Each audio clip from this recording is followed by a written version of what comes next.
Everyone has weird little habits. Biting your nails, talking to yourself, pacing around the room. Most of the time, people just laugh them off as quirks or just how I am. But what if those harmless habits are actually your brain waving a giant red flag? Today, we're going to look at 10 strange behaviors that seem innocent on the surface, but actually reveal something serious about how your brain is wired, how it's coping, or how it's struggling. Some of these habits are a sign your brain is trying to protect you. Others are signs it's quietly burning out. Let's start with number 10. Number 10, the constant skin picker. You've seen this. Someone is talking to you, and they're absent-mindedly tearing at their cuticles, scratching their arms, or picking at a scab that should have healed weeks ago. Maybe that someone is you. Most people think this is just a gross habit or a nervous tic. But for some brains, this behavior has a name: excoriation disorder, a compulsive skin-picking condition. Here's what's really going on. For certain people, the brain links tiny imperfections, like a bump, a scab, or a pimple, to a feeling of unbearable tension. The mind zooms in on that spot like it's a threat. Picking becomes a way to release that tension. In that moment, the act of picking actually feels good. It's soothing, it gives a sense of control. Then when it's over, shame kicks in. They see the damage, the bleeding, the scars, and they promise themselves they'll never do it again. But the brain remembers the relief, not the regret. So the next time stress spikes, it sends the same signal. Fix it. Pick it now. This is called a body-focused repetitive behavior, and it's often linked to anxiety, perfectionism, or underlying obsessive-compulsive patterns. The person isn't just gross or undisciplined. Their brain has literally wired a self-harm loop as a coping strategy. The weird habit of just picking at your skin can be your mind quietly screaming that it's overwhelmed and doesn't know a healthier way to calm down. Number 9, the serial doubler checker. You lock the door, walk away, then your brain whispers, "Are you sure?"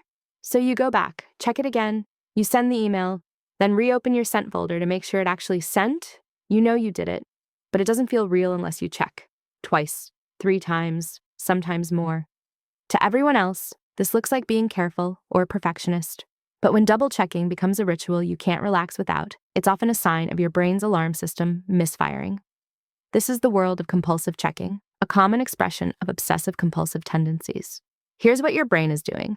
Deep in your brain, there's a structure that helps detect threats and errors. In some people, this system is turned up way too high. A locked door doesn't feel locked. A turned-off stove doesn't feel off. The brain keeps flagging danger, even when logically you know everything is fine. So you check. For a few seconds, the anxiety drops. Your brain thinks, that worked. It learns that rituals equal relief. The problem? Relief doesn't last, the doubt returns, and the ritual gets stronger. People refuse to see this as a brain issue because it looks like responsibility. Society praises attention to detail. But there's a difference between being careful and being trapped in a loop where your own brain doesn't believe you. If your day is full of tiny rituals you must perform to feel safe, checking locks, rereading messages, recounting objects, that weird habit is your mind telling you it doesn't trust itself. Number 8, the person who always talks to themselves. You're walking alone and suddenly realize you've been having a full conversation with no one. You rehearse arguments in the shower, you narrate your day out loud while cooking. Okay, now we cut the onions, then boil the pasta. Most people think talking to yourself is a sign you're weird or childish. In movies, it's a joke. In reality, this habit can actually reveal a brain desperately trying to keep order. Self-talk is not just rambling, it's a cognitive tool. When you talk to yourself, you're engaging your brain's language and executive control systems at the same time. That externalizes your thoughts. It turns a messy cloud of ideas into structured, linear sentences your brain can work with. For people with anxious, racing, or scattered minds, self-talk can be a way of grabbing the steering wheel. Okay, first I do this, then I do that, one thing at a time. It's also a way to regulate emotion. Athletes do this constantly. You've got this, just breathe. Students say, come on, focus. Parents mutter, don't lose your temper, stay calm. What does this habit say about your brain? Usually, it means 2 things. Your internal world is loud and complex.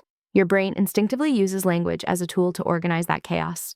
If self-talk helps you plan, focus, or calm down, it may actually be a sign of healthy self-regulation. But if the voice is mostly hostile, constant self-insults, obsessive replaying of mistakes, then it can also be a sign your brain is stuck in a negative loop, reinforcing anxiety and low self-worth. Either way, that weird habit is not random. It's your brain trying to manage itself out loud. Number 7, the chronic leg shaker. You sit down, and within seconds, your leg is bouncing like it's trying to escape your body. At school, teachers tell you to sit still. At work, coworkers get annoyed by the constant vibration. People call it nervous energy, boredom, or just being fidgety. But that restless movement, tapping your foot, shaking your leg, drumming your fingers, may be your brain's DIY solution to regulate attention and arousal. For many people, especially those with traits of ADHD or high baseline anxiety, the internal engine runs either too fast or too slow. Fidgeting becomes a way to fine-tune the system. It sounds strange, but small repetitive movements can help the nervous system stay in the sweet spot between sleepy and overstimulated. This is why some people concentrate better when doodling, playing with a pen, or pacing. The brain is using the body as a lever. By moving, it increases alertness. By repeating the same small motion, it keeps that alertness from exploding into full distraction. Of course, in some cases, constant fidgeting can be a sign of deeper anxiety or restlessness that never turns off. The key question is, does the movement help you function, or does it interfere with your life? The habit itself is your brain's way of saying, I can't regulate my internal speed sitting perfectly still. I need motion to think. Number 6, the one who can't stop daydreaming. You're in a meeting, a class, or a conversation, and suddenly you realize you've been mentally gone for 10 minutes. You build entire fictional scenarios. You rehearse future conversations. You imagine being somewhere else, with someone else, living a different life. Everyone daydreams sometimes, but some people do it constantly. They drift into long, vivid mental movies multiple times a day. From the outside, it looks lazy or rude. Teachers call it not paying attention. Friends call you spacey. But inside, something else is happening. Daydreaming is your brain's escape hatch. When reality feels overwhelming, boring, or painful, the mind can shift into an internal world it controls.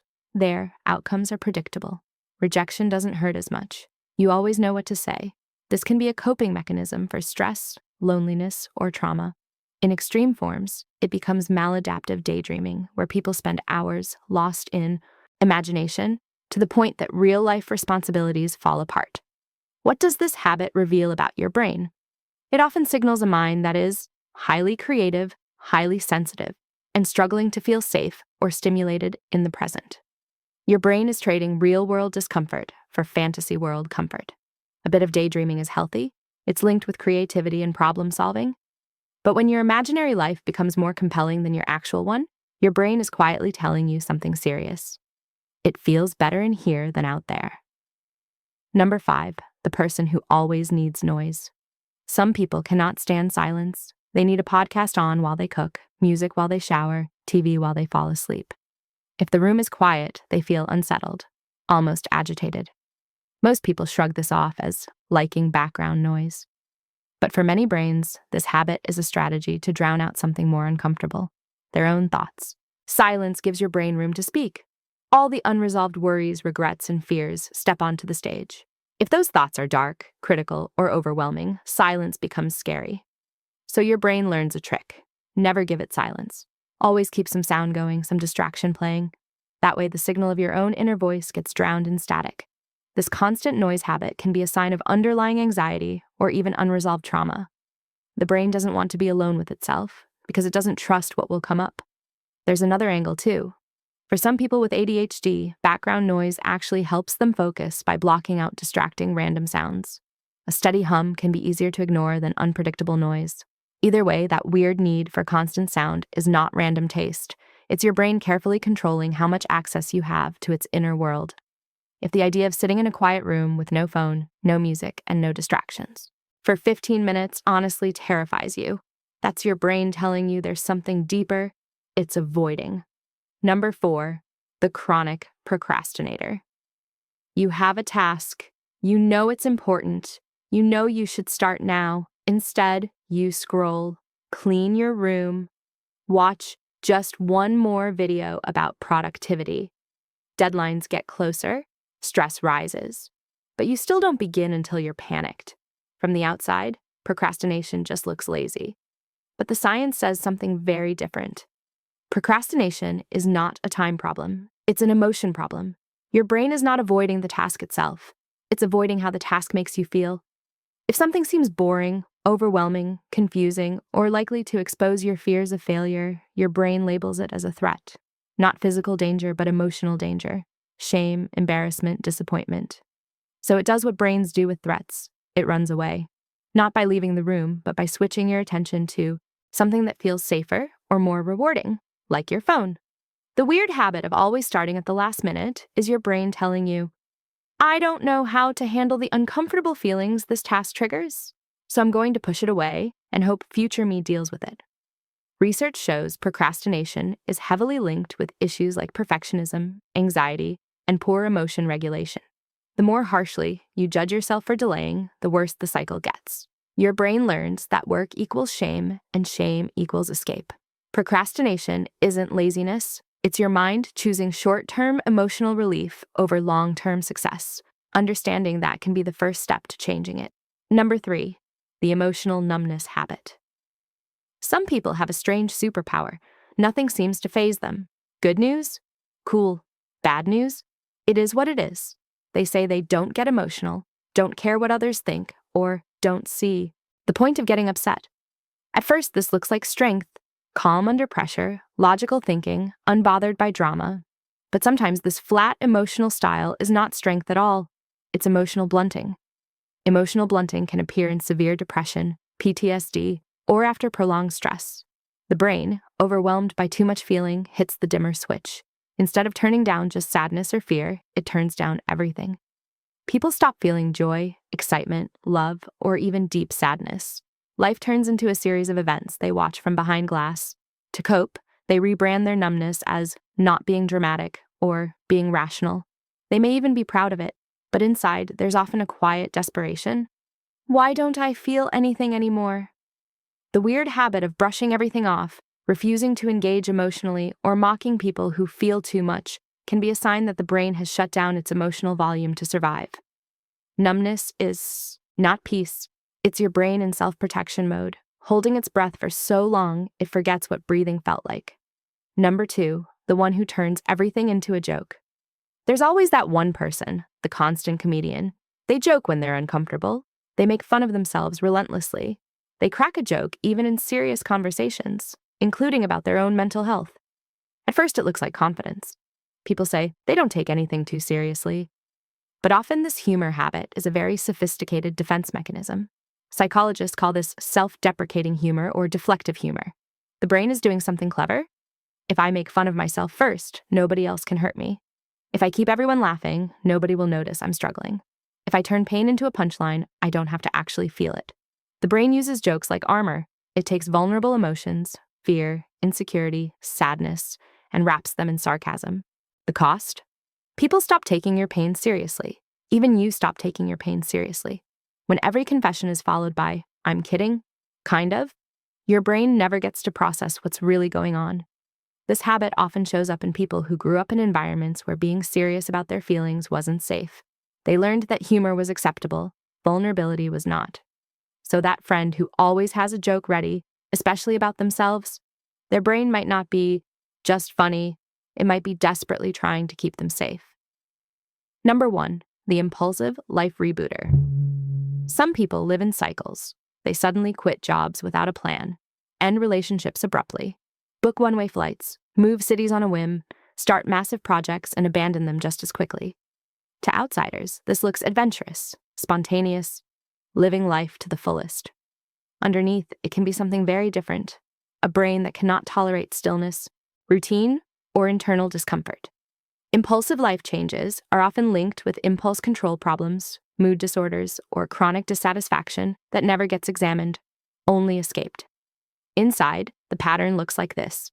Boredom, emptiness, or emotional pain builds up. The brain equates new with better. A huge, drastic change promises instant relief. The person feels a rush, a high from making the bold move. Eventually, the same feelings return in the new job, city, or relationship. Repeat. The brain is addicted to the emotional burst that comes with starting over, but it never stays long enough to build real stability or address the core issue. This habit often reveals a mind that, struggles with long-term planning, has a low threshold for boredom, or is running from unresolved pain that follows them everywhere. It's not always glamorous spontaneity. Sometimes it's panic dressed up as freedom. So what do all these weird habits have in common? Skin picking, double checking, talking to yourself, leg shaking, constant daydreaming, needing noise, chronic procrastination, emotional numbness, turning everything into a joke, impulsive life reboots. On the surface, they look random, annoying, funny, just your thing. But underneath, they are patterns. Patterns your brain uses to cope, regulate, and protect itself. The truth most people refuse to accept is this: your brain is always trying to solve a problem. If it doesn't have healthy tools, it will use whatever it can find, even if that tool hurts you in the long run. Biting your skin might be solving anxiety for a moment. Procrastinating might be solving shame for a few hours. Constant noise might be solving intrusive thoughts tonight. Joking about everything might be solving vulnerability for now. But none of these habits address the real problem: an overwhelmed brain that doesn't feel safe, understood, or in control. Here's the shift that changes everything. Instead of asking, "What's wrong with me for doing this?" ask, "What is my brain trying to do for me with this habit? Is it trying to calm me, protect me, distract me, shield me from emotions I never learned to handle?" Once you see your habits not as random flaws, but as crude solutions, you can start building better ones. The skin picker can learn safer ways to release tension. The doubler checker can practice tolerating uncertainty in small doses. The daydreamer can bring more meaning into real life. The procrastinator can work on facing emotions instead of just tasks. The impulsive rebooter can learn to change their inner world instead of constantly swapping their outer one. Your weird habits are not the enemy, they're messages. Some say, "I'm creative." Some say, "I'm overwhelmed." Some whisper, "I'm not okay, but I don't know how to say it any other way." If you recognize yourself in any of these, that's not a diagnosis. That's an invitation to get curious about your own mind instead of just criticizing it. Because the moment you stop judging your habits and start decoding them, you stop being at war with your brain and start working with it. Thanks for watching. If this helped you see your weird habits differently, hit like, subscribe, and tell me in the comments. Which habit felt uncomfortably familiar? And what do you think your brain has been trying to say all along?